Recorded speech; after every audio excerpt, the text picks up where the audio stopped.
রবের ইসলামী কিংডমে যত উলামায়ে আজাজিল রয়েছে এবং গুন্ডা পলিটিশিয়ান রয়েছে, এদের থেকে আল্লাহ তাআলার কাছে আশ্রয় চাচ্ছি। সম্মানিত দর্শকবৃন্দ, আপনাদের সকলকে জানাই আসসালামু আলাইকুম ওয়া রাহমাতুল্লাহ। রবের ইসলামী কিংডমে ভয়ানক এইডস, যা প্রত্যেকটি দেশে ছড়িয়ে ছিটিয়ে রয়েছে, এই ভয়ানক এইডস সম্পর্কে আল কোরআন কি বলছে, এই বিষয়টি নিয়ে আমি আপনাদের সামনে কিছু কথা বলবো, কিছু আয়াত তুলে ধরবো। তাহলে আমরা সবাই মিলে বুঝতে পারবো যে এই এইডস এটি কেন, কাদের কারণে, এর থেকে বাঁচার উপায় কি, রবের ইসলামী কিংডম কিভাবে এইডস থেকে পরিত্রাণ লাভ করতে পারে, এই সব নিয়ে আপনাদের সামনে আমি কিছু কথা বলবো। প্রথমে আমাদের জানতে হবে মানব জাতির মুক্তির জন্য আল্লাহ যে গ্রন্থটি নাজিল করেছেন, সেই গ্রন্থকে যারা সামনে রেখে তার দেওয়া উসুল মতে জীবন পরিচালনা করবে না, তারা সকল রকম মহামারী থেকে নিরাপদে থাকতে পারবে না, আর যারা করবে তারা থাকবে। যারা আল্লাহ তাআলার দেয়া উসুল মতে নিজেদের জীবনকে পরিচালনা করতে পারবে, তারা সব ধরনের বিপদ, মহাবিপদ থেকে বেঁচে যাবে ইনশাআল্লাহ। মানুষ এইডস হয়ে মারা যাক, এটা আল্লাহ তাআলার সৃষ্টির উদ্দেশ্য না। মানুষের জীবনে বিভিন্ন ধরনের সমস্যা আসতেই পারে, কিন্তু সেসবের সমাধানের জন্য তো কোরআন এসেছে। তাহলে ভয় কোথায়? কঠিন রোগে আক্রান্ত হওয়া, অকালে পীড়িত হয়ে মরে যাওয়া, কষ্টের জীবনে ঘিরে যাওয়া, শোক এবং আর্তনাদ এবং ব্যথার যাতনাতে আবদ্ধ হয়ে যাওয়া, ভীষণ চিন্তায় পড়ে যাওয়া এবং চির রোগী হয়ে বিছানায় শুয়ে পড়া, এসবই নরকের জীবন। এর জন্য আপনি যদি আল্লাহকে দোষ দেন, তাহলে 4 নম্বর সূরা আন-নিসা এর আয়াত নম্বর আমরা যদি দেখি 79 নম্বর আয়াতে, তাহলে বুঝতে পারবো এখানে আল্লাহ বলছেন, মা আসাবাকা মিন হাসানাতিন ফামিন আল্লাহ ওয়া মা আসাবাকা মিন সাইয়্যাতিন ফামিন নাফসিক ওয়া আরসালনাকা লিন-নাসি রাসূলা ওয়া কাফা বিল্লাহি শাহিদা। তোমার যা কিছু ভালাই হবে তা আসবে শুধু আল্লাহ তাআলার কাছ থেকে, আর যত অমঙ্গল তোমার জীবনে ঘটবে সে তো শুধু নিজের কৃতকর্মের কারণেই ঘটবে। আমি তো তোমাকে গোটা মানব জাতির জন্যই দূত হিসেবে পাঠিয়েছি, সাক্ষী হিসেবে তো আল্লাহ তাআলাই যথেষ্ট। তো এই আয়াত থেকে আমরা জানলাম যত অকল্যাণ আমাদের সামনে আসবে সেজন্য আমরাই দায়ী। 5 দশকের বাংলাদেশের ইতিহাসে সুখ আসেনি কখনো। এই দুঃখগুলি ক্রমান্বয়ে বাড়তে থাকবে, এর জন্য এই দেশের লোকেরাই দায়ী। আজ 2020 এবং 21-এ আমরা যে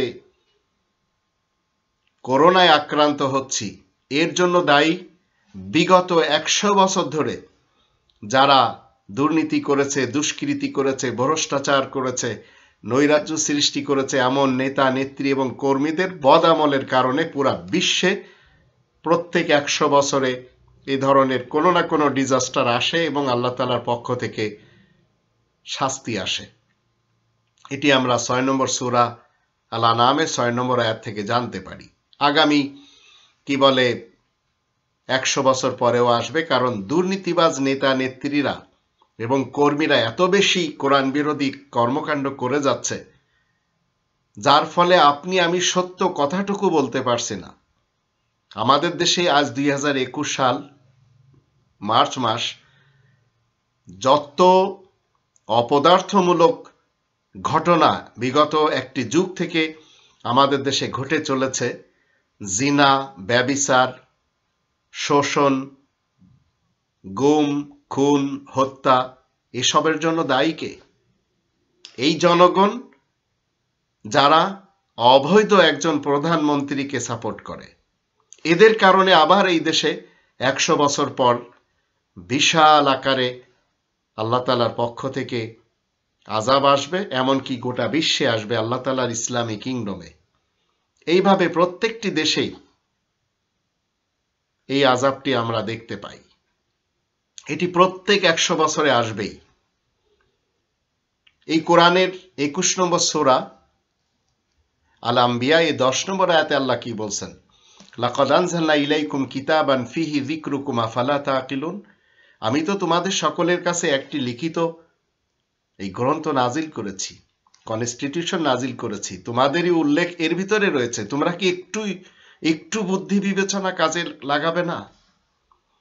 একজন মহাচোর আমাদের দেশে ভোট চুরি করে অবৈধভাবে ক্ষমতা দখল করে বসে আছে, আর তাকে আপনারা সবাই মেনে চলেছেন।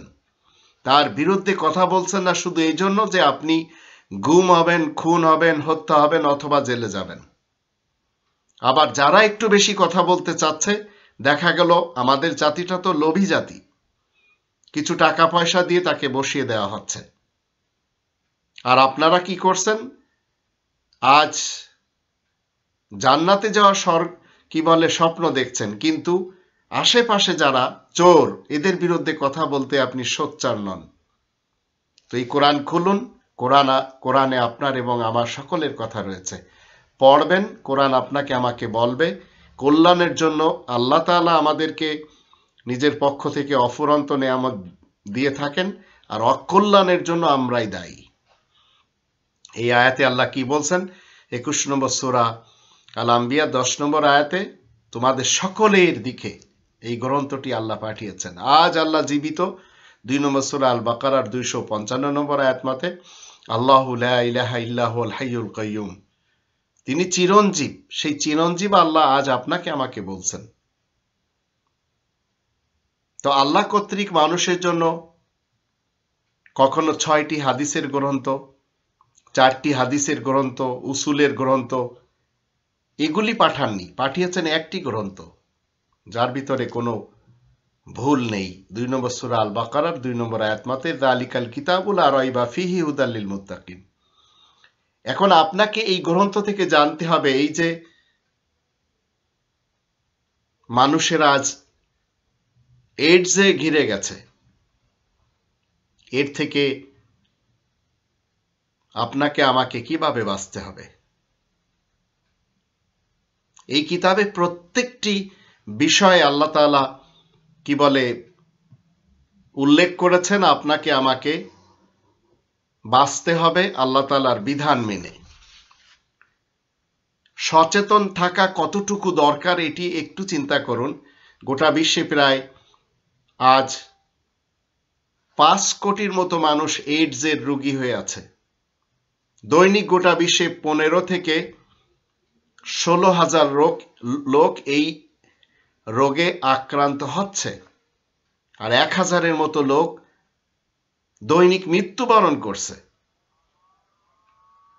বাংলাদেশে রোগীদের সংখ্যা অনেক বেশি না থাকলেও থাইল্যান্ড বলেন, মায়ানমার বলেন, ভারত বলেন, নেপাল বলেন, শ্রীলঙ্কা বলেন, ভিয়েতনাম বলেন, চায়না বলেন, ইন্দোনেশিয়া বলেন, ফিলিপাইন বলেন, দ্রুত এই রোগটি ছড়াচ্ছে।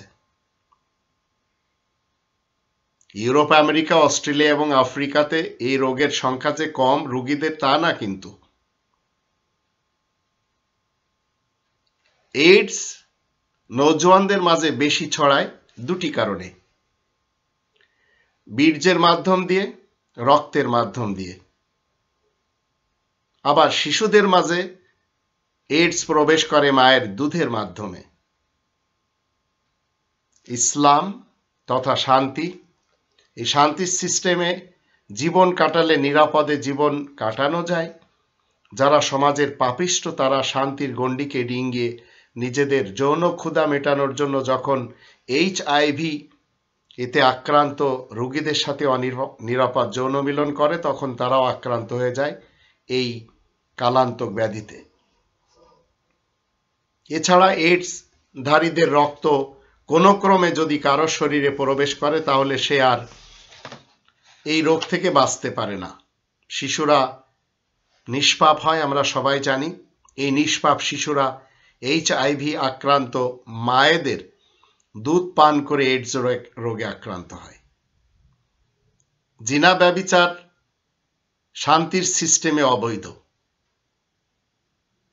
কিন্তু বিবাহের মাধ্যম দিয়ে যৌন চাহিদা হালাল স্ত্রীর সাথে আপনি পূরণ করবেন, এটি কোরআন বলে 4 নম্বর সূরা আন-নিসা এর 3 নম্বর আয়াতে ফানকিহু এই শব্দটি দিয়ে তোমরা বিবাহ করো। ইউরোপের আইনে যা মানুষের জন্য ভয়ানক, তাতে বেশ্যা গমনকে বৈধ করা হয়েছে। আমাদের পাশের দেশ ভারতেও অনেক দরিদ্র দেশে ব্রিটেনের আইন মতে বেশ্যাদেরকে লাইসেন্স দেওয়া হয়েছে। এই বেশ্যারা এরাও মানুষ, মানুষ মানুষকে সম্মান করবে এবং মানুষের বদস্বভাবগুলিকে ভৎসনা করবে, ঘৃণা করবে, এটাই তো ইসলাম শিক্ষা দেয়। 17 নম্বর সূরা বানি ইসরাইলের 70 নম্বর আয়াতে আল্লাহ বলেন, ওয়ালাকাদ কাররামনা বানি আদম। আদম সন্তানকে তো আল্লাহ সম্মান দিয়েছেন। গ্রাম থেকে শহর পর্যন্ত যৌন চাহিদার লোভী পুরুষ এবং নারীরা ছড়িয়ে ছিটিয়ে রয়েছে, এটি আমরা দেখতে পাচ্ছি। পতিতাবৃত্তি গরিব দেশগুলি থেকে আমাদের বাংলাদেশ কি বেঁচে আছে? এটি আবার বৈধতা দেওয়ার জন্য স্বরাষ্ট্রমন্ত্রী সে কিনা মিটিং করে যাচ্ছে। মোবাইল ফোনের যে ব্যবহার, ওয়েবসাইটের যে ব্যবহার, গুগলের যে ব্যবহার, পর্নোগ্রাফির যে ব্যবহার, এগুলি কি বৈধ বলে কোরআন? প্রকাশ্য এবং গোপনীয় যত অশ্লীলতা রয়েছে কোরআন সেটিকে হারাম করেছে। 6 নম্বর সূরা আল-আনআমের 151 নম্বর আয়াত মতে, ওয়ালা তাকরাবুল ফাওয়াহিশা মা যাহারা মিনহা ওয়া মা বাতান।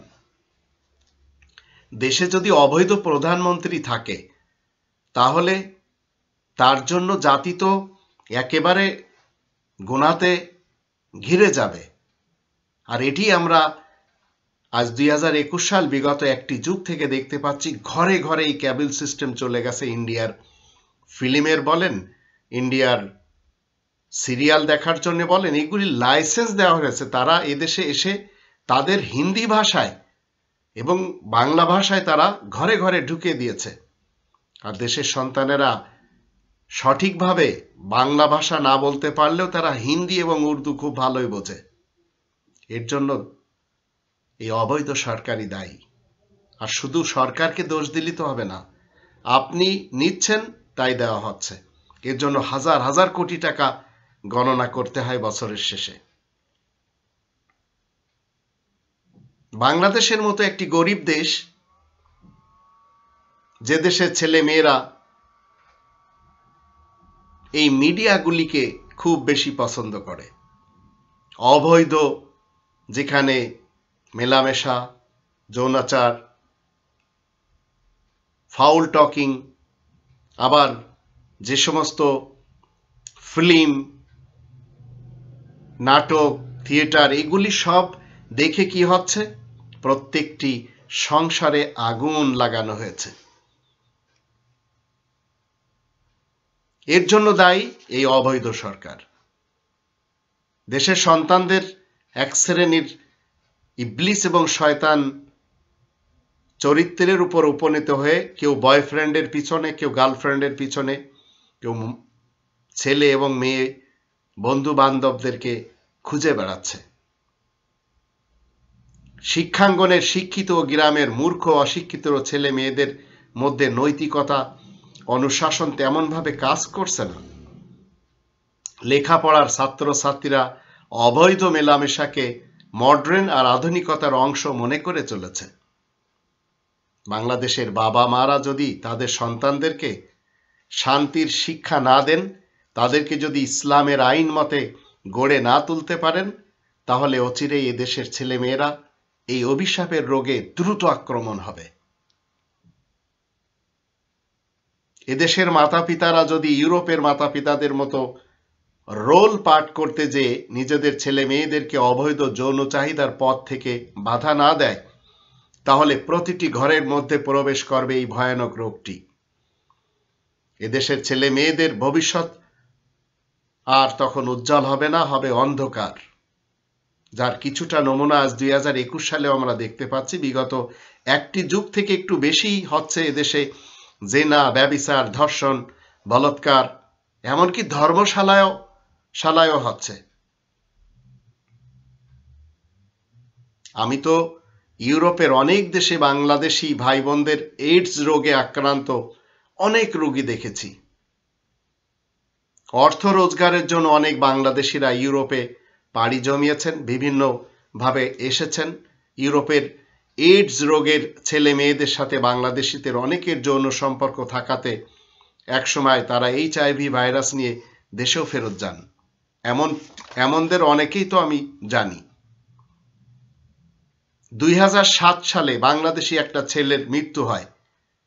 আমি তার লাশকে গোসল দিতে গেলে মর্গের মধ্যে একজন নিকু নামক ব্যক্তি আমাকে বলেন, আপনি এই লাশটির গায়ে হাত লাগাবেন না, একে গোসল দিবেন না। কারণ জিজ্ঞেস করলাম, সে জানায় তার গায়ে অনেক রক্ত লেগে আছে। সে বলে এই ছেলেটি এইডস রোগে মৃত্যুবরণ করেছে। পরিশেষে লাশটি কফিনে আটকে জানাজা দেওয়া হয়। চিন্তা করে দেখুন, গ্রিসের রাজধানী এথেন্স শহরের এই ঘটনাটি, আর এই ছেলেটির বাড়ি ছিল বরিশাল। আমি আমার জীবনে একা একা অনেক লাশের গোসল দিয়েছি। গ্রিসের আরেকটি শহরের নাম কোরিন্থোস। যদি আপনারা বাইবেল কখনো পড়ে থাকেন, বাইবেলের দুটি অধ্যায় রয়েছে, আমাদের ভাষায় বাইবেলের দুটি সূরা রয়েছে, কোরিন্থীয় 1, কোরিন্থীয় 2। অনেক প্রাচীন শহর। এই শহরটির নাম কোরিন্থোস, কেউ কোরিন্থীয় বলে। এই শহরের এক ফ্যামিলির দুটি লোককে অর্থোডক্স খ্রিস্টান থেকে আমি ইসলামে নিয়ে আসি। তাদের অনেক প্রশ্ন থাকে, এই কোরআন থেকে তাদের প্রশ্নের উত্তর দিই। এই শহরের একটি ছেলে এইডসের রোগী। রোগীটি যায় যায় ভাব, কিন্তু কি সুন্দর বালকটি, নাম কোস্তা। ছেলেটির বান্ধবীদের সংখ্যা ছিল 10টির ঊর্ধ্বে। অবৈধ যৌন সম্পর্কের কারণে তার এখন ধরা পড়েছে HIV। এখন তাকে মরতে হবে। তার মা তার বেডের পাশে বসা। তার 10টি মেয়ে বান্ধবীদের একটিও এখন আর তাকে হাসপাতালে দেখতে আসে না। আমি এইডসের এই ছেলেটি সরাসরি দেখতে পাই হাসপাতালের 2য় তলার 13 নম্বর কক্ষে। সেখানে আমার দিল্লির একটি বন্ধু শাকিল ভাই মৃত্যুবরণ করেছেন, ভর্তি ছিলেন। তাকে দেখতে যেয়ে আমার সঙ্গে সেই মুসলিম আব্দুর রহমান এবং তার স্ত্রীও হাসপাতালে যায়। দিল্লির বন্ধু শাকিল, সে তার রক্ত পরীক্ষা করতে যেয়ে হাসপাতালে 2 দিন থাকে। কোস্তা ছেলেটির মা স্বয়ং নিজে হাতে তার ছেলেকে খাওয়াচ্ছেন, পান করাচ্ছেন। এই কোস্তার মা জানেন যে তার ছেলে HIV রোগে আক্রান্ত। ছেলেটির কাছে থাকলে তার পান করা গ্লাসে পানি পান করলেও তার খাওয়া ফল ফ্রুট থেকে যদি খাওয়া হয়, এই রোগ অন্যান্য সোয়াচে রোগের মতো আক্রান্ত হয় না। কোস্তার মা জানেন যে ছেলেটি আর বেশি দিন বাঁচবে না। তথাপি তার ছেলের বেডিং থেকে নিয়মিত চাদর এবং বালিশের ওয়ার পরিবর্তন করা হচ্ছে। তার গায়ের পোশাক পরিবর্তন করে নতুন পোশাক পরানো হচ্ছে। গ্রিস উন্নত দেশের মধ্যে একটি দেশ। এদেশের শতকরা 2 জন ছেলে মেয়েরা হিরোইন খায়। এদেশের শতকরা 2 জন মেয়েদের এবং ছেলেদের সবসময় দেখা যায় তারা অবৈধ কর্মকাণ্ডতে ব্যস্ত থাকে। তারা একে অপরের শরীরে, যারা হিরোইন খায়, হিরোইন আসক্ত সূচ দিয়ে বিষ ঢোকায়। একই সূচ অন্যান্যরা আবার ব্যবহার করে। প্রতিদিন সকালে গ্রিসের রাজধানী এথেন্সের প্রাণকেন্দ্র সেই ওমোনিয়াতে 1 থেকে 15,000 ছেলে মেয়েদেরকে দেখা যায়। নতুনদের সংখ্যা দৈনিক বাড়ছে তো বাড়ছেই। গ্রিসের একটি মানুষ আমি অন্তত খুঁজে পাইনি যারা মাদক সেবন করে না এবং শুয়োর খায় না। এছাড়া সিগারেট তো এদের ছেলে মেয়েদের প্রতি ঘন্টার খোরাক। কোরআন মানুষকে মনুষ্যত্ব শিক্ষা দেয়, ছোটদের আদব এবং বড়দের শ্রদ্ধা করতে শিক্ষা দেয়, সচেতন থাকার কথা বলে। 2 নম্বর সূরা আল বাকারার 83 নম্বর আয়াতে আল্লাহ বলেন, কুলু লিন্নাসি হুসনা, মানুষের সাথে ভালো ব্যবহার দিতে বলে। কোস্তার মা যদি একটু এইডস সম্পর্কে সচেতন থাকতো, তাহলে তিনি কখনো তার নিজ ছেলের সেই কঠিন সময়ের পাশে থাকতেন না। আল্লাহ মানুষকে নিজের যৌন চাহিদাকে কন্ট্রোল করতে বলেছেন। নিজেদের হাতে নিজেদের জীবন শেষ করতে আল্লাহ নিষেধ করেছেন 2 নম্বর সূরা আল বাকারার 195 আয়াতে, ওয়ালা তুলকু বিআইদিকুম ইলা তাহলুকা। সেটি জিনা ব্যভিচারের পথ হোক, সমকামিতা হোক, অথবা ধর্মযুদ্ধে সুসাইড বোমা বিস্ফোরণ করা হোক, যে কাজ করলে আপনি ক্ষতির ভিতরে যাবেন এমন সব কাজগুলি কোরআন নিষেধ করে। তো এইডস রোগকে ঘৃণা করা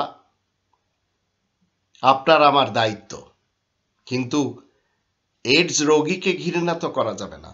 রোগকে আপনি আমি ঘৃণা করি, কিন্তু রোগী, জঙ্গলের পশু পক্ষীরাও রোগগ্রস্ত হয়ে যখন মৃত্যুবরণের সময় উপস্থিত হয়, তখন তাদের থেকেও তাদের সঙ্গী সাথীরা দূরে চলে যায়। সিংহ এবং বাঘ বনের পশুদের রাজা হলেও তাদের মৃত্যুকালে আমরা জিওগ্রাফিক চ্যানেলের কি দেখতে পাই? তারা বড়ই অসহায় হয়ে একাকীভাবে খুবই খাওয়ার কষ্ট পেয়ে মৃত্যুবরণ করে। তো মানুষের মধ্যে যারা এই রোগে আক্রান্ত হয়েছে, তারা তো আর পশু পক্ষী নয়, মানুষ। মানুষ মানুষের জন্য আদর, যত্ন এবং মমতা পাবে, এটাই তো ইসলামের শিক্ষা। কিন্তু আমাদের দেশে কি হচ্ছে? আজ আওয়ামী লীগের যুগ, বিএনপির লোকদেরকে মারতে হবে। আবার বিএনপির যুগে আওয়ামী লীগের লোকদেরকে মারা হয়েছে। প্রমাণ গ্রেনেড হামলা, প্রমাণ পিলখানা এবং শ্যাপলা চত্বরের ঘটনা। তো এদেশের মানুষের এখন মনুষ্যত্ব আস্তে আস্তে বিদায় নিয়ে যাচ্ছে। এর কারণ হলো হিংস্র হচ্ছে সবাই। আর এই দুটি পার্টি, আর যারা এই দুটি পার্টির সাথে রয়েছে, এরা মূলত হিংস্র জীব হওয়ার জন্য এদের কাছে শিক্ষায় আমরা দেখতে পাচ্ছি। তাই মির্জা ফখরুল ইসলাম আলমগীর বলছেন, বিএনপি শরিয়া আইনে বিশ্বাসী না, আর আওয়ামী লীগ কোরআন জ্বালায়, আর হেফাজত কোরআনকে পদদলিত করে। আপনাকে আমাকে জানতে হবে, প্রত্যেকটি ব্যাধি পাপ। কোনো ব্যাধিকে আল্লাহ কখনো অকারণে এই ব্যাধিতে আক্রান্ত করেন না। মানুষের কুকর্মের কারণেই সকল প্রকারের রোগ সৃষ্টি হয় রবের ইসলামী কিংডমে। যেখানে যেখানে রোগ আমরা দেখতে পাচ্ছি, প্রতিটি মানুষকে সচেতন থাকা উচিত এবং সচেতন থেকে সৃষ্টিকর্তার নিয়ম নীতিতে চলতে হবে। তা না হলে পৃথিবী নরকে পরিণত হবে। অথচ আল্লাহ তাআলার ইসলামী কিংডম এখনো স্বর্গে রয়েছে। এই স্বর্গময় পৃথিবীকে যদি আপনি আমি নরকময় করতে চাই, তাহলে আপনার আমার উচিত কি? কোরআনের বিপরীত গণতন্ত্র, সমাজতন্ত্র, রাজতন্ত্র, মোল্লাতন্ত্র, এগুলি ফিট করা, যা আজ করা হচ্ছে। এই ভয়ানক এইডসের জন্য দায়ী কারা? এই ভাইরাসটি কেন? এই ভাইরাসটির নাম HIV। এটি বহুল পরিচিত এক শব্দ এবং রোগ, মরণ ব্যাধি, যাকে প্রতিরোধে ব্যাপক প্রচার হচ্ছে পৃথিবীর সবখানে। এর নিরাময় সম্ভবত বের করা যাচ্ছে না।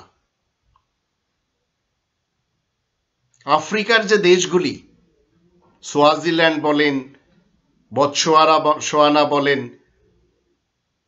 লেসোথো বলেন, জিম্বাবুয়ে বলেন, দক্ষিণ আফ্রিকা, নামিবিয়া, জাম্বিয়া, মালয়, আবার মোজাম্বিক এসব জায়গায় আক্রান্তের হার একটু বেশি। কোরআনের পয়গাম তো পৌঁছেছে, কিন্তু মানতে রাজি না। তো এই ঝুঁকিপূর্ণ এইডস, মানুষের হাতে এই রোগটি 1981 সালে আমেরিকার লস অ্যাঞ্জেলেস শহরে ধরা পড়ে।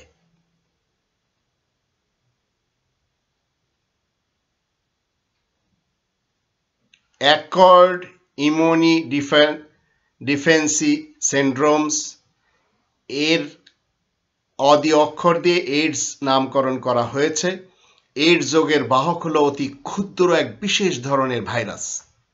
এই ভাইরাস শরীরের রোগ প্রতিরোধ কোষ এবং সেল সমূহকে আক্রমণ করে ধ্বংস করে ফেলে, যার ফলে দেহ কি হয়, রোগ প্রতিরোধ ক্ষমতা হারিয়ে ফেলে। এ কারণে ভাইরাসটির নাম হিউম্যান ইমিউনি ডিফিসিয়েন্সি ভাইরাস, HIV। এই HIV সংক্রমণের সর্বশেষ পর্যায় হলো এইডস। এইডস আক্রান্ত রোগীর মৃত্যু অনিবার্য। এই রোগটিকে ঘাতক রোগ বা বিদ্রোহী রোগ বলা হয়। এর কারণ আল্লাহ তাআলার বিধানের সাথে বিশ্বাসঘাতকতা করা এবং বিদ্রোহী করা। যারা করে যাচ্ছে, আল্লাহ বলছেন 5 নম্বর সূরা আল মাইদা 2 নম্বর আয়াতের শেষে, ওয়ালা তাআওয়ানু আলাল ইসমি ওয়াল উদওয়ান, তোমরা কখনো সহযোগিতা করবে না ওই সমস্ত লোকদেরকে যারা বিদ্রোহী, আয়াতের সাথে বিদ্রোহ করে এবং যারা গুনাহগার। তো আমাদের দেশের সরকার ভারত থেকে এই যে অশ্লীলতাকে নিয়ে এদেশের ঘরে ঘরে পৌঁছাচ্ছে, এরপরেও আপনি আমি মুসলিম হলে তাকে সাপোর্ট করব? একটু চিন্তা করে দেখুন। এবার আসুন এই এইডস রোগের লক্ষণগুলি কি। এইডস রোগের প্রধান প্রধান লক্ষণ সমূহ হচ্ছে শরীরে ওজন দ্রুত হ্রাস পাওয়া, বারবার শরীরে জ্বর আসা, শরীরে অতিরিক্ত ঘাম বের হওয়া শরীর থেকে, অতিরিক্ত ক্লান্তি অনুভব করা, আবার শুকনা কাশি হওয়া, মুখমণ্ডল অস্বাভাবিক রুক্ষ হয়ে যাওয়া, ঘাড় এবং বগলে অসহ্য ব্যথা হওয়া, শরীরের বিভিন্ন অঙ্গ এবং ইন্দ্রিয় বিশেষ করে মুখমণ্ডল, নাক, চোখের পাতা এগুলি ফুলে যাওয়া, আর সর্বশেষ ফুলে যাওয়া অঙ্গের ফুলা কম না হওয়া।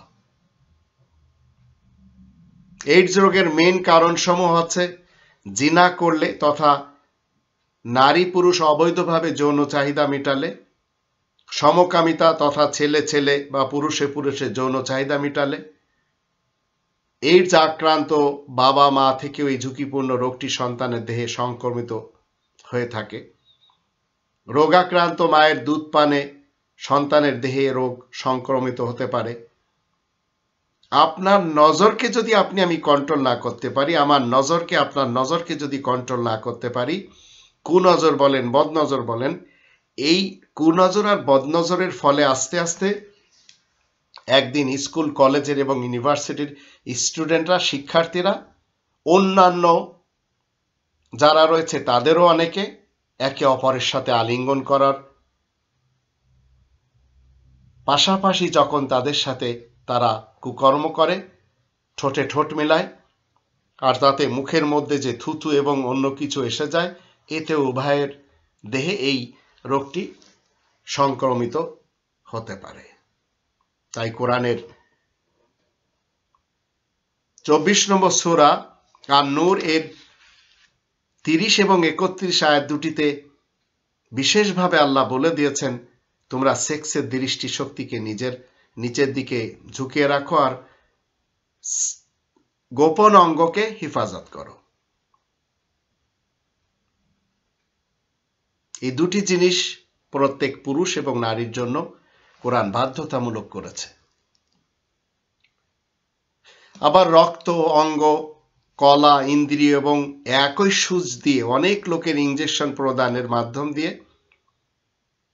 যদি এই সূচ এমন কোনো ব্যক্তির দেহে এসে যায় যার ভিতরে HIV রয়েছে, তখন এটি আবার সংক্রমিত হতে পারে। ঝুঁকিপূর্ণ এইডসের রোধের উপায় কি? জিনা করা ত্যাগ করতে হবে। কোরআনের 17 নম্বর সূরা বানী ইসরাইলের 32 নম্বর আয়াতে আল্লাহ বলেন ওয়ালা তাকরাবুজ জিনা, জিনার যে পথ আছে এই পথের ধারে কাছেও যাওয়া যাবে না। ইন্নাহু কানা ফাহিশা ওয়া সাআ সাবিলা, সমকামিতা করা যাবে না। একই সূচ একাধিক ব্যক্তিকে ব্যবহার করা যাবে না। রক্তে HIV পরীক্ষা করে ব্যবহার করতে হবে। এইডস সম্পর্কে যদি আপনি আপনার ধারণা সঠিক না নিতে পারেন তো গণসচেতনতা সৃষ্টি করবেন কি করে? রক্ত পরীক্ষা করে এইডস আক্রান্ত রোগীদের সম্পূর্ণ আলাদা বসবাসের ব্যবস্থা করতে হবে এবং তাদের চিকিৎসার যা কিছু রয়েছে সেগুলি করতে হবে। কোরআনের দেওয়া যত নৈতিক চরিত্র রয়েছে সেই চরিত্রের উন্নতি সাধনের চেষ্টা করতে হবে। এটি তো মিডিয়ার কাজ, এটি তো একটি ভালো সরকারের কাজ, যা আমাদের দেশে হচ্ছে না, হবেও না কখনো। কারণ দেশে রব্বানিতন্ত্রকে ঘৃণা করা হয়, যার কারণে এই দেশে কোরআন জ্বলে, যার কারণে এই দেশের শিক্ষার্থীদেরকে বিজেপিরা গুলি করে, অথচ বর্ডারে এরাই চুপ থাকে আর বন্ধু রাষ্ট্রের পক্ষ থেকে গুলি করে মানুষ মারা হয়। বিবাহের পূর্বে বর এবং কনের HIV পরীক্ষা করে বিবাহ যদি করানো হয় সেটি বেশি ভালো হবে। কারণ যদি এদের দুজনের কারোর HIV থাকে তাহলে সন্তান ফ্রি ফান্ডে এই HIV বহন করবে। তাই ঝুঁকিপূর্ণ এইডস, যা প্রাণঘাতী রোগ, এ থেকে বাঁচার জন্য কোরআন থেকে আপনাকে আমাকে বিস্তারিত জানতে হবে। একটু চিন্তা করে দেখুন, আমাদের দেশে সরকার এখন চাচ্ছে এই প্রস্টিটিউশন খুলে দেওয়া হোক বৈধভাবে। তাতে স্বরাষ্ট্রমন্ত্রীর মাথা কেমন যে তিনি বলছেন যে এদেশের জিনা ব্যভিচার তখন কমে যাবে। কিন্তু আমাদের দেশের বালেক ছেলে মেয়েরা যে বিবাহ করবে সেই রাস্তাটি তারা আগেই রুখে দিয়েছে। যেখানে কোরআনের 4 নম্বর সূরা আন-নিসার 6 নম্বর আয়াত এবং 28 নম্বর সূরা আল কসাসের 14 নম্বর আয়াত, এই দুটি আয়াত থেকে আমরা জানতে পারি একটি ছেলে অবতারুল ইয়াতামা হাত্তা ইযা বালাগুন নিকাহ ওয়ালাম্মা বালাগা আশুদ্দাহু, একটি ছেলে একটি মেয়ে তারা যখন বালেগ হবে তখন তাদের বিয়ে দিতে হবে। এই আইন আমাদের দেশে নেই। এই দুটি আয়াতের সাথে পাঙ্গা নিয়ে এখন স্বরাষ্ট্রমন্ত্রী কি বলছেন, এদেশে প্রস্টিটিউশন খুলে দিতে হবে। বিবাহের পথকে কঠিন করে জিনার পথগুলি সহজ করলে সে দেশে এইডস ছড়াবে না তো কি ছড়াবে? কখনো কি চিন্তা করে দেখেছেন প্রস্টিটিউশন এটি কি লাভজনক বাণিজ্য? আবার বাংলাদেশ থেকে যে সকল নারীরা বিদেশে যান কাজের নাম নিয়ে, তাদের বড় এক অংশ এই দেহ ব্যবসা করছেন। এদের মধ্যে বেশিরভাগ আবার এইডসের রোগী। এরা ভারত, পাকিস্তান, ইরান, তুর্কি, আবার ইউরোপের রাজধানী শহরগুলিতে, আরবের বিভিন্ন এলাকাতে তারা কি করে, এই দেহ ব্যবসা করে। আর এগুলি করে তারা কেউ ইউরো, ডলার, রুপিয়া, দিরহাম এগুলি কামাচ্ছে। তো এই সকল নারীরা ইউরোপে যে পতিতাবৃত্তি, বৈধতা এবং যৌনকর্মীর মানব নাগরিক অধিকার তারা পাচ্ছে, তাই তারা এগুলি করে যাচ্ছে।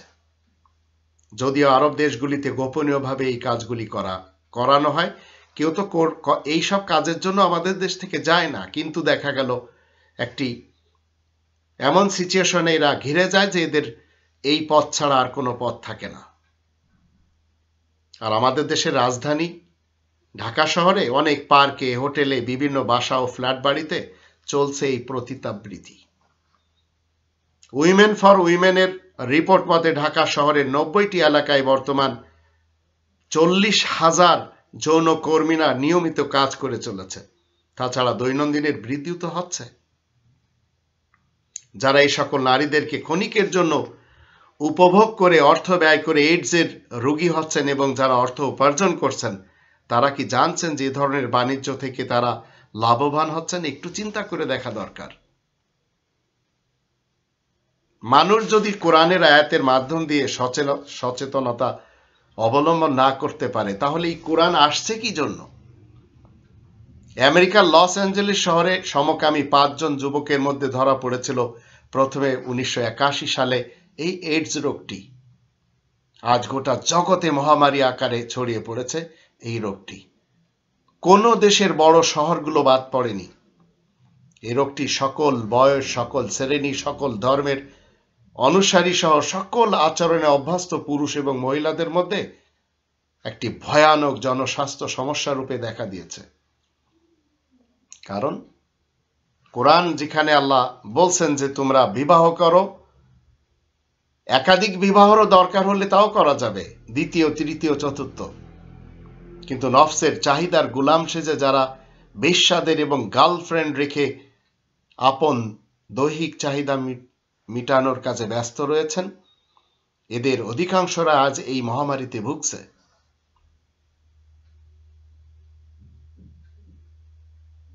ছেলে মেয়েদের মধ্যে স্বাভাবিক মেলামেশা প্রথম থেকেই যদি আপনি আমি ঠেকাতে না পারি, তাহলে অতি শীঘ্রই এই রোগটি আরো বেশি ছড়াবে।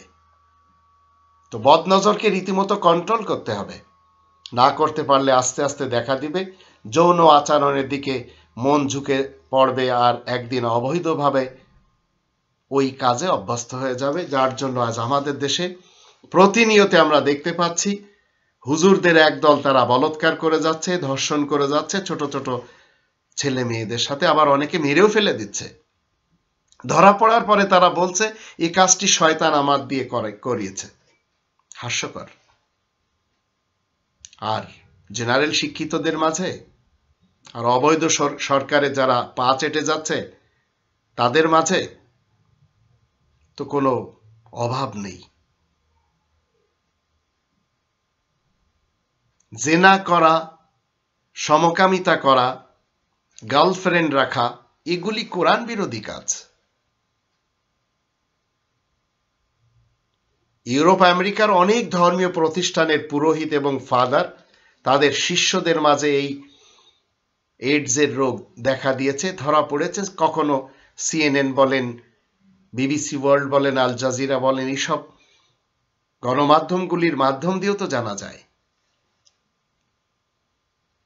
তাই আপনাকে আমাকে জানতে হবে যে কোরআনের উসুল যদি আপনি আমি না মানি, যদিও আল্লাহ রাব্বুল আলামিন এই কোরআনের 18 নম্বর সূরা আল কাহাফের 29 নম্বর আয়াতে বলে দিয়েছেন, ওয়াকুলিল হাক্কু মির রাব্বিকুম ফামান শাআ ফালিউমিন ওয়া মান শাআ ফালিয়াকফুর ইন্না আ'তাদনা লিয-যালিমিনা নারান আহাতা বিহিম সুরাদিকুহা ওয়া ইয়াস্তাগীথু ইগাথু বিমাইন কাল মুহলি ইয়াশবিল ওয়ুজুহ বি'সা শারাবু ওয়া সাআত মুরতাফাকা। তুমি বলে দাও তোমাদের রবের কাছ থেকে তো এই সত্য এসেছে, যার খুশি মেনে চলবে, যার খুশি অস্বীকার করবে। কিন্তু জালেমদের জন্য, যারা অস্বীকারী রয়েছে, আমি জালেমদের জন্য আগুন তৈরি করে রেখেছি, তবে তার বেড়া তাদেরকে ঘিরে রাখবে। যখন তারা ফরিয়াদ করবে তখন তাদেরকে এমন ফুটান্ত পানি দিয়ে তাদের ফরিয়াদ পুরা করা হবে, তার জন্য গলানো তামা, মুখ তাতে সিদ্ধ হয়ে যাবে। কত নিকৃষ্ট পানি আর বিশ্রামের জন্য কত জঘন্য জায়গা। তো প্রত্যেকটি মানুষকে পূর্ণ স্বাধীনতা তো দেওয়া হয়েছে, সে আস্তিক হওয়ার ব্যাপারে, নাস্তিক হওয়ার ব্যাপারে। যার ইচ্ছা সে ইমানদার হবে, মুমিন হবে, যার ইচ্ছা সে কুফরি করবে, তাতে রবের কোনো সমস্যা নেই। কিন্তু ইহকালে এবং পরকালে জালেমদের জন্য ক্ষয়ক্ষতি রয়েছে। তো ইহকালের ক্ষতিগুলির ভিতর থেকে আমরা অনেকগুলি ক্ষতি দেখতে পাই। তার ভিতরে একটি বিভিন্নভাবে অসুখ এবং মহামারী যা আকার ধারণ করেছে রবের ইসলামিক কিংডমে, তার ভিতরে একটি হচ্ছে এইডস। ক্যান্সারে তো অহরহ আমরা দেখতে পাচ্ছি। কোরআনে তো 17 নম্বর সূরা বানী ইসরাইলের 32 নম্বর আয়াতে কি বলেছে? ওয়ালা তাকরাবুজ জিনা ইন্নাহু কানা ফাহিশা ওয়া সাআ সাবিলা। তোমরা জেনার কাছেও যাবে না, কারণ সেটা বড় অশ্লীল এবং খারাপ পথ। তো কোরআনে আল্লাহ গোটা মানব সমাজকে বলছে জিনার এই পথের ধারে কাছেও যাবে না। জিনা করা তো আলাদা ব্যাপার। তো আল্লাহ তাআলার দৃষ্টিতে জিনার পথটি অশ্লীল এবং খারাপের, তাই আল্লাহ তাআলা নিষেধ করেছেন। কিন্তু সবাই কি মানে? শুধু তার বিশেষ বান্দারা। তো তো যৌন চাহিদাকে মেটানোর জন্য যারা আল্লাহ তাআলার গণ্ডিকে পেরিয়ে যাচ্ছে, জিনা করার মাধ্যম দিয়ে, ব্যভিচার করার মাধ্যম দিয়ে, গার্লফ্রেন্ড রাখার মাধ্যম দিয়ে, সমকামিতা করার মাধ্যম দিয়ে, আবার কিছু রয়েছে ইরানের ভিতরে ইমাম নিকাহ, ক্ষণিকের জন্য বিবাহ করা, আবার রয়েছে সিগা বিবাহ, বেশ্যাভিত্তির একটি দিক যা ইরানে আমরা দেখতে পাই, আবার পতিতালয়ের মেয়ে, আবার রয়েছে হিল্লা বিবাহ। এগুলি সব কোরআন বহির্ভূত। এগুলি করে মানুষ অনেকেই দেখা গেল এই জিনার এবং অশ্লীল কাজ যা আল্লাহ বারণ করেছেন, যদি এগুলির দিকে যায় তাহলে তো তার এডস হতেই পারে। আল্লাহ প্রত্যেকটি মানুষকে কি বলে দিয়েছেন যে জিনার পথটা হলো অশ্লীল, তাই তোমরা সেই পথেও যেও না। কিন্তু ইহুদি খ্রিস্টানদের যে বাইবেল রয়েছে সেখানে জিনার ব্যাপারে কোনো নিষেধ নেই, যা কোরআন বিরোধী। আর এর জন্য বাইবেলের যে কোটেশনসগুলো আমি আপনাদেরকে দিয়ে রাখতে পারি, যদি সুযোগ হয় খুলে দেখতে পারেন। রুথ এর 3:4-15, হিজিকেল 23:1-49, জজ এর 16 আবার হিন্দু ধর্মে জেনার পথটি প্রসারিত। রাবণ সীতা দেবীকে ধর্ষণ করতে লঙ্কায় গিয়েছে। আজকে যারা এইডস রোগে আক্রান্ত তাদের অধিকাংশের দোষ হলো তারা এই আয়াতগুলির বিপক্ষে নিজেদেরকে কি করেছে, নিয়ে গেছে, ডিঙ্গিয়ে চলে গেছে। তো আপনি পতিতালয় যাচ্ছেন, অবৈধ নারীদের সংস্পর্শে যাচ্ছেন, ছেলেদের সাথে ছেলেরা সমকামিতা করে যাচ্ছে, এই অশ্লীল পথটি তো আল্লাহ তাআলা বলে দিয়েছেন। এখন অশ্লীল পথটি একটু চিন্তা করে দেখুন, এটি আপনার জন্য কতটুকু লাভজনক। আল্লাহ অশ্লীল বলে দিয়েছেন, আপনি স্টপ থাকেন। আবার কিছু লোক রয়েছে তারা মেয়েদের স্লোগান দেওয়াকে পছন্দ করে। আমাদের দেশে বড় বড় পর্নোগ্রাফিদেরকে এনে নাচানো হয়, গাওয়ানো হয়, আবার ভারত থেকে ইম্পোর্ট করা হয়। কখনো সালমান খান আসে, কখনো ক্যাটরিনা আসে, কখনো আরো অন্যান্যরা আসে। কোটি কোটি টাকা দেওয়া হয় তাদের। কোরআনের 4 নম্বর সূরা নিসা এর 117-118 আয়াত দুটিতে আল্লাহ কি বলছেন? ইয়াদউনা মিন দুনি ইলা ইনাসা ওয়া ইয়াদউনা ইলা শাইতানাম মারিদা লানাহুল্লাহ ওয়া ক্বালা লা আত্তাখিযান্না মিন ইবাদিকা নাসীবাম মাফরুদা। এরা তো আল্লাহ তাআলাকে বাদ দিয়ে শুধু কতগুলো মেয়ের নামই না জপছে, আর বিদ্রোহী শয়তানের উপাসনায় না করে যাচ্ছে। আল্লাহ অভিশাপ দিয়েছেন তাকে যে বলে আমি নিশ্চয় তোমার বান্দার কাছ থেকে নির্দিষ্ট পরিমাণ আনুগত্য আদায় করে ছাড়ব। তো নারীদের পিছনে আরাধনা করা এটা বিদ্রোহী শয়তানের কাজ। একটি পুরুষ নারীর কারণেই বড় পাপ করে। তবে যারা অসতী তারাই করতে পারে, যারা অসতী না তাদের কথা একেবারে আলাদা। এই কোরআনের যদি আমি নারীদের নেত্রী মারিয়াম সিদ্দিকার ব্যাপারে জানি, সেখানে কি বলা হচ্ছে? তিনি তার ইজ্জতকে, আবরুকে কন্ট্রোলে রেখেছেন।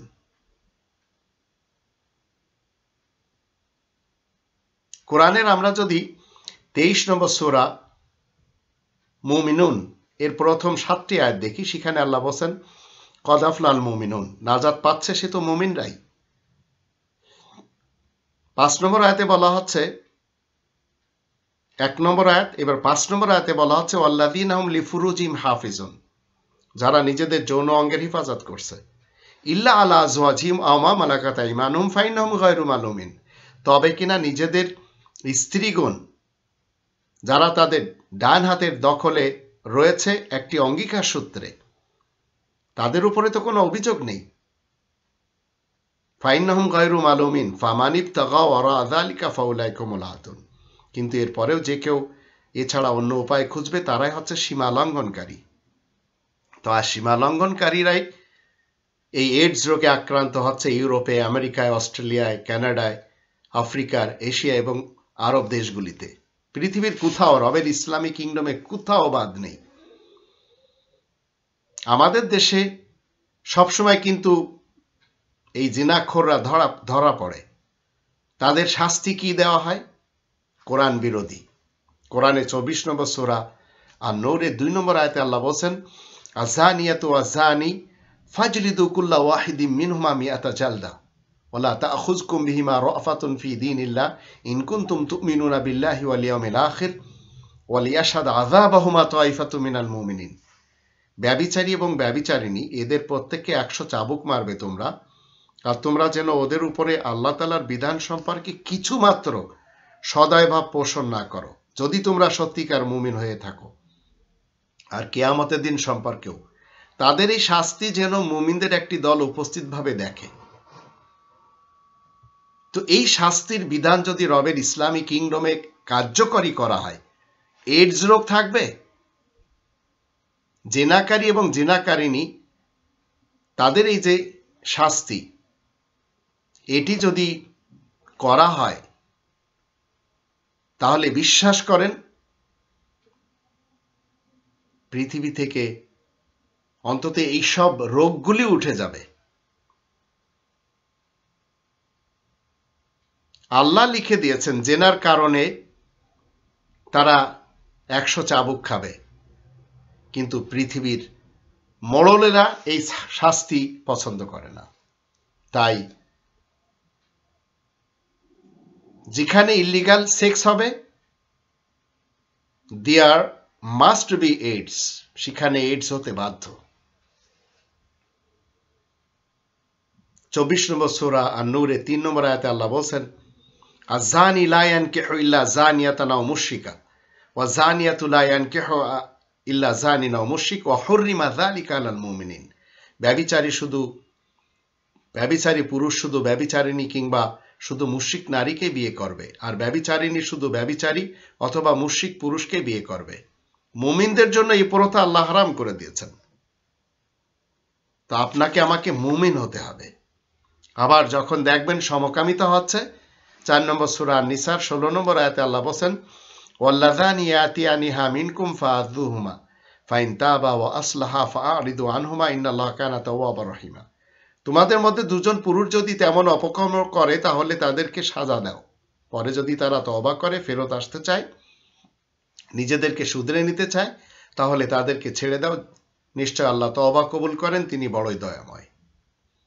কিন্তু আমাদের দেশে স্কুল কলেজ মাদ্রাসা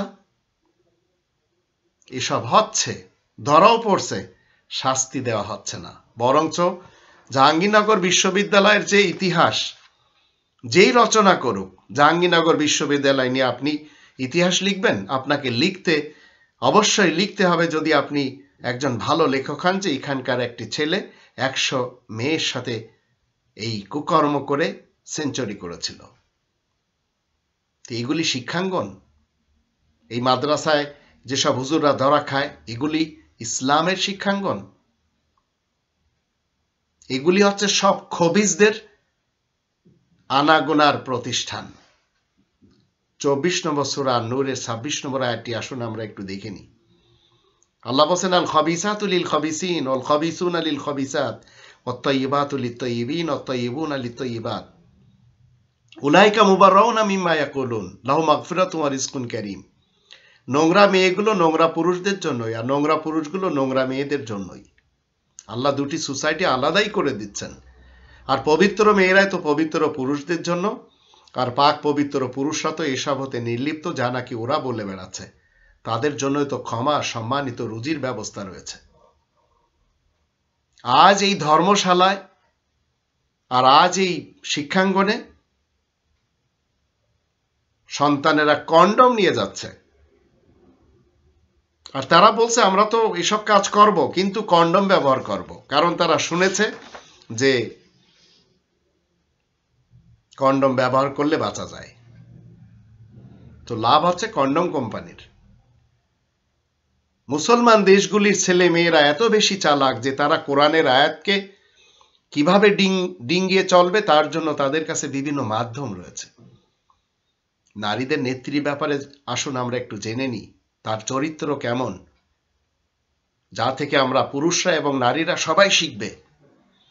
3 নম্বর সূরা আল ইমরানের 42-43 আয়াত দুটিতে আল্লাহ বলেন ওয়াইদ ক্বালাতিল মালায়েকাতু ইয়া মারইয়ামু ইন্নাল্লাহা আসতাফাকি ওয়া তাহহারাকি ওয়াসতাফাকি আলা নিসাইল আলামিন। ইয়া মারিয়াম উকনুতি লিরাব্বিকি ওয়াসজুদি ওয়ারকাই মা'আর রাকিঈন। ফেরেশতারা বলে, হে মারিয়াম, আল্লাহ তোমাকে মনোনীত করেছেন, পবিত্র করেছেন, গোটা নারী সমাজের মধ্যে সবার সেরা করেছেন। হে মারিয়াম, নিজের রবের অনুসরণ করো, সেজদা করো, রুকু করো, যারা রুকু করছে তাদের সাথে। তো মারিয়ামের তো এই চরিত্র। আর তার ব্যক্তিগত আরেকটি চরিত্র কোরআনে ৬৬ নম্বর সূরা আর তাহরিমের ১২ নম্বর আয়াতে কি বলা হচ্ছে? ও মারিয়াম আবনাতা ইমরান আল্লাতী আহসানাত ফারজাহা ফানাফাখনা ফীহি মির রূহিনা ওয়া সাদ্দাকাত বিকালিমাতি রাব্বিহা ওয়া কুতুবিহি ওয়া কানাত মিনাল কানিতিন।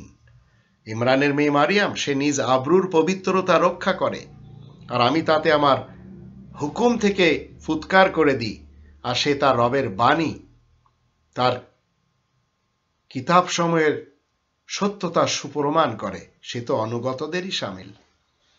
তো নারীদের নেত্রী মারিয়াম সিদ্দিকা চিরকাল গোপন অঙ্গের অবৈধ সেক্স করা থেকে হেফাজত করেছেন গোপন অঙ্গকে। আল্লাহ তাআলার কিংডমে নারীরাও সর্বদা নিজেদের গোপন অঙ্গের হেফাজত করবে, পুরুষেরাও করবে। যে জন্য নারীরা নিজেদের গোপন অঙ্গের হেফাজত যেন করতে পারে নারীদের নেত্রীর অনুসারী হয়ে। আজ আমাদের দেশে নারীদের, যিনি দেশের নেত্রী হয়েছেন, তিনি ভারত থেকে ইম্পোর্ট করছেন এই অশ্লীলতাকে, যা দেখে এদেশের সন্তানেরা যারা এই নারীকে সাপোর্ট করে যাচ্ছেন, তারা আজ আমাদের দেশে ধর্ষণ, জেনা, ব্যভিচার, আবার উলামা লীগের অনেকে সমকামিতা এবং ধর্ষণে ধরাও খেয়েছে। কোনো বিচার হবে না, কারণ যে নারী মারিয়াম সিদ্দিকার অনুসারী না, সে নারীর অনুসারী যত ছেলে মেয়েরা রয়েছে, তারা তো কোরআনের ধারে কাছে আসবে না। তো আপনাকে আজ রবের ইসলামী কিংডমে মারিয়াম সিদ্দিকার এই জীবিত ক্যারেক্টারকে মেনে চলতে হবে। আজ যদি দেশের মেয়েরা মারিয়াম সিদ্দিকাকে মেনে চলে, তাহলে কোনোভাবে এদেশে জিনার পথটি খোলা থাকবে না। পুরুষেরা যদি ১৭ নম্বর সূরা বানী ইসরাইলের ৩২ নম্বর আয়াতকে মেনে চলে, যেখানে আল্লাহ বলেন ওয়ালা তাকরাবু জিনা ইন্নাহু কানা ফাহিশা ওয়া সাআ সাবিলা, জিনার এই পথের ধারে কাছেও যাওয়া নিষেধ করেছেন আল্লাহ। এবার আসুন, দুইজন নবী তারা কিভাবে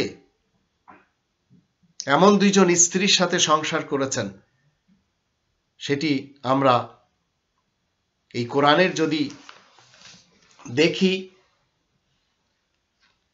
৬৬ নম্বর সূরা এর আয়াত নম্বর ১১তে বলা হচ্ছে ওয়া দারাবাল্লাহু মাসালাল লিল্লাযীনা আমানু ইমরাতা ফিরআউন। ১১ নম্বর না ১০ নম্বর আয়াতে বলা হচ্ছে দারাবাল্লাহু মাসালাল লিল্লাযীনা কাফারু ইমরাতা নূহিন ওয়া ইমরাতা লূত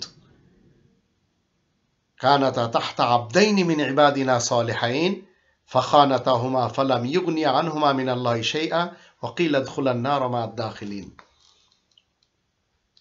আল্লাহ তাআলা কাফেরদের জন্য উপমা হিসাবে লূত এবং নূহ নবীর স্ত্রীর বিবরণ উল্লেখ করেছেন। তারা দুজনই আমার দুজন নেক বান্দার বিবাহিতা স্ত্রী, কিন্তু তারা দুজনই তাদের সাথে বিশ্বাসঘাতকতা করে। আসলে আল্লাহ তাআলার মোকাবেলায় তারা দুজন ওদের কোনো কাজেই আসে না। হুকুম হয় তোমরা দুজনই জাহান্নামে ঢুকে পড়ো। যারা ঢুকেছে তাদের সাথে দাও দাও করে জ্বলছে খিয়ানাত করার কারণে। তাই ২৯ নম্বর সূরা আল আনকাবুতের ২৮ নম্বর আয়াতে লূত নবী কি বলছেন? ওয়ালুতান ইয ক্বালা লিকওমিহি ইন্নাকুম লাতাতুনাল ফাহিশাতা মা সাবাকাকুম বিহা মিন আহাদিম মিনাল আলামিন। আর লূত যখন তার কওমকে বলে, তোমরা তো বড়ই অশ্লীল কাজে লেগে পড়লে, এই দুনিয়া জাহানের মধ্যে তোমাদের আগে আর তো কেউ এমন অপকর্ম করেনি। মাদ্রাসা বানানো হচ্ছে ধর্মের নামে, সেখানে কওমে লূতের কাজ হচ্ছে। জেনারেল শিক্ষাঙ্গনে তো হচ্ছে। তা আপনাকে আমাকে লূত নবীর পক্ষ হতে কি বারণ করা হয়েছে? এই অশ্লীল কাজ থেকে। তো যত ধরনের অপরিচ্ছন্নতা রয়েছে আপনার আমার সোসাইটিতে, কোরআনের আমরা ৭৪ নম্বর সূরা আল মুদ্দাসিরের 4 এবং 5 আয়াত দুটি যদি মেনে চলি, আল্লাহ বলেন ওয়া সিয়াবাকা ফাতাহির, আর নিজের পোশাক আদি পরিষ্কার রাখো, ওয়ার রুজ্জা ফাহজুর, আর যত অপরিচ্ছন্নতা রয়েছে তা থেকে তোমরা দূরেই থাকো। তো এটি আপনাকে আমাকে করতে হবে। দূরে থাকার জন্য আপনাকে আমাকে 4 নম্বর সূরা আন-নিসা এর 3 নম্বর আয়াতের দৃষ্টিতে ফানকিহু মা তাবা লাকুম মিনান নিসা, অবৈধ সঙ্গম জিনা ব্যভিচার থেকে বাঁচার জন্য আপনাকে আমাকে, আমরা যারা গার্জিয়ান রয়েছে আমাদের সন্তানদেরকে সময় মতো বিয়ে দিতে হবে, তাহলে তারা এই সব কাজ থেকে বেঁচে যাবে। সন্তানেরা পড়াশোনা করুক, কিন্তু তাদেরকে বোঝাতে হবে যে বিবাহের সম্পর্ক যৌবনের সাথে। যৌবন এসেছে, বিবাহ করো, পড়া চালিয়ে যাও, কোনো সমস্যা নেই। 30 নম্বর সূরা রোম এর 30 নম্বর আয়াতে আল্লাহ বলছেন,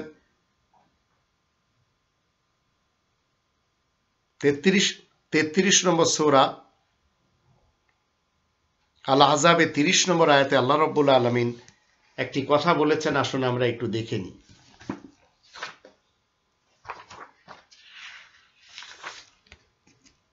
এখানে বলা হচ্ছে,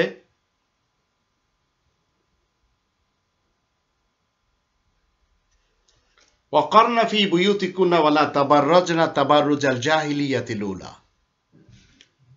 আর তোমরা নিজেদের ঘরে সুস্থিরভাবে থাকো আর জাহিলিয়াতের জামানার মতো সাজসজ্জা দেখিয়ে ফেরো না। আমাদের দেশে আজ আমরা দেখতে পাচ্ছি হিজবুত তাওহীদ, এরা এদের মান্যকারী নারীদেরকে ঘর থেকে বের করে নিয়ে আসছে, জাহিলি রিওয়ায়াত মতে তাদেরকে সাজিয়ে কি করছে, রাস্তায় পত্রিকা বিক্রি করাচ্ছে। কি হবে ভবিষ্যতে এদের কারণে? এরা আবার কনসার্ট করে, বিভিন্ন ধরনের গান এবং বাদ্যযন্ত্র সব হালাল করে রেখে দিয়েছে। তাতে লাভ ক্ষতি কি? ক্ষণিকে লাভ হচ্ছে, তাদের দলে অনেক নৌজওয়ানরা ভিড়বে, আর ক্ষতি একদিন এই যে নারীদেরকে তাদের সিংহাসন থেকে বের করে আনা হলো, এই জামানার ইবলিস এবং শয়তান ইমামের বই পত্রিকা বিক্রি করানোর জন্য, এই লোকটি তো কোটি কোটি টাকার মালিক হয়ে যাবে, কিন্তু ওই নারীরা সামান্য কিছু অর্থ পাবে, কিন্তু যেসব সন্তানদেরকে ঘরে লালন পালন করতে পারত সেগুলি এদের থেকে ছুটে যাবে। তাই আগামী জেনারেশন ভয়ানক আকারে দাঁড় হবে এদেশে এই হিজবুত তাওহীদের কারণে। কোরআনের 24 নম্বর সূরা আন-নূরের 19 নম্বর আয়াতে আল্লাহ বলে দিয়েছেন, ইন্নাল্লাযীনা ইউহিব্বুনা আন তাশিয়াল ফাহিশাতু ফিল্লাযীনা আমানু লাহুম আযাবুন আলীমুন ফিদ দুনিয়া ওয়াল আখিরাহ ওয়াল্লাহু ইয়ালামু ওয়া আনতুম লা তা'লামুন। যারা মুমিনদের সমাজ জীবনে অশ্লীল কাজকর্মের প্রচার এবং প্রসার ঘটাবে, তাদের জন্য পার্থিব জীবনে আর আখিরাতে বড়ই যন্ত্রণাদায়ক শাস্তি রয়েছে। আসলে আল্লাহ তাআলাই জানেন, তোমরা কিছুই জানো না। তো এই আয়াতের দৃষ্টিতে শাস্তি পাচ্ছে কারা? এই আয়াতের দৃষ্টিতে শাস্তি পাচ্ছে তারাই যারা মুমিনদের জীবনে অডিওর মাধ্যম দিয়ে, ভিডিওর মাধ্যম দিয়ে, সিডির মাধ্যম দিয়ে, ভিসিডির মাধ্যম দিয়ে, ইন্টারনেটের মাধ্যম দিয়ে বেহায়া এবং অশ্লীলতাকে প্রসার করে যাচ্ছে। দৈনিক এবং সাপ্তাহিক মাসিক পত্রিকার মাধ্যমে বিভিন্ন বই লিখে যারা বেহায়া এবং অশ্লীলতাকে প্রয়োগ দিচ্ছে, গার্লফ্রেন্ড রেখে পতিতলায় খুলে নারীদের দিয়ে বিভিন্ন হোটেলে জেনার রাস্তাকে প্রসার করিয়ে যাচ্ছে, সিনেমা হল তৈরি করে ফিল্মে চাকুরি করে নায়ক নায়িকা এবং সুপারস্টার এবং তারকা হয়ে মদের এবং জোয়ার আসর জমায়ে পাব, ডিস্কো এবং পানশালা খুলে থিয়েটার এবং নাটক প্রসার করে, এছাড়া আরও এই ধর্মের নামে হিজবুত তাওহীদ যা শুরু করেছে সেটি হচ্ছে গান বাজনাকে সে হালাল করেছে এই ইবলিস এবং শয়তান জামানার ইমাম হুসাইন মোহাম্মদ সেলিম। তাই দলে দলে সেখানে লোক আসছে। তো এখন আপনি ইন্নাল্লাযীনা ইউহিব্বুনা আন তাশিয়াল ফাহিশাতু ফিল্লাযীনা আমানু লাহুম আযাবুন আলীমুন ফিদ দুনিয়া ওয়াল আখিরাহ ওয়াল্লাহু ইয়ালামু ওয়া আনতুম লা তা'লামুন, যারা নিজেদের মাধ্যম দিয়েই মুমিনদের সমাজ জীবনে অশ্লীলতার কাজকর্মের প্রসার ঘটাতে বিশেষ তৎপর হবে। তাদের জন্য পার্থিব জীবনে আর আখেরাতে বড়ই যন্ত্রণাদায়ক শাস্তি রয়েছে। আসলে আল্লাহ তাআলাই জানেন, তোমরা কিছুই জানো না। তো একটু চিন্তা করে দেখুন, কোরআনে এত সব আয়াতগুলিকে একটু সামনে রেখে আজ কেন আমাদের সোসাইটি কোরআনচ্যুত হচ্ছে, কাদের জন্য হচ্ছে, কেন হচ্ছে, সব কারণগুলি আমরা জানলাম। যে সমাজ বিবাহের পথকে রুখে দিয়ে, বন্ধ করে দিয়ে জিনার পথকে সহজ করে দেয়, সেই সমাজে তো এইডস হবেই। আল্লাহ আমাদের সবাইকে কোরআনের আয়াতের দিকে ফেরত আসার তৌফিক দান করুন।